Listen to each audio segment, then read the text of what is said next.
Hello, my friend. Welcome to the office. You know, in 1 Kings chapter 17, the prophet Elijah is introduced to us. And when Elijah is introduced, we find him confronting the wicked, evil king Ahab. And he makes the announcement, a word from the Lord, that until he speaks again, there won't be any rain in Israel. And that's what happens. And so when Elijah is introduced, he's pronouncing a judgment from God against a wicked and evil king, and he's standing against that king. Well, in the very next chapter of the Bible, 1 Kings chapter 18, we run into another man, Obadiah. Obadiah responds to that same wicked, evil king by serving him, submitting to him, obeying the king, continuing in the king's service. But silently and secretly on the side, he is doing God's work and preserving the prophets of God, whom Ahab and his wife, his wicked wife Jezebel, are seeking to annihilate and eliminate and destroy.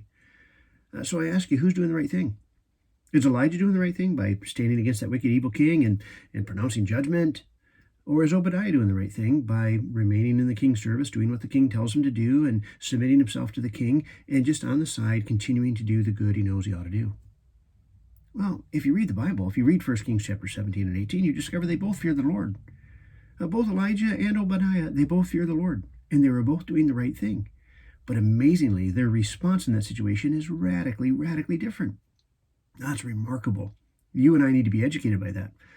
Sometimes we can have good and godly people experiencing the same thing, going through the same situation, and they're responding very differently from one another. And that's all right. They're doing exactly what God would have them to do, and they're acting right in line with their conscience, and they're doing the right thing. And they ought not to judge one another or stand against one another. They're doing exactly what God would have them to do. You know, that situation, of course, and that instruction applies to our present situation. We have good and godly people who are responding to the same situation in different ways. And that's okay. I don't need to judge my brother. He'll stand before the Lord, and that's great. But this is just a fascinating experience in history. I would encourage you to go back and read 1 Kings chapter 17 and 18 and 19. It's a great history. It's a great story. You'll be encouraged by what's happening there in the text. But just know that you'll run across two men, Elijah and Obadiah. They both fear the Lord. They both respond to the same situation in radically different ways, and they're both doing the right thing. And that's great. Hey, go and read it. Be encouraged by it. God bless you. Have a great day. We'll circle back later this week, the Lord willing, with some more encouraging words. God bless you.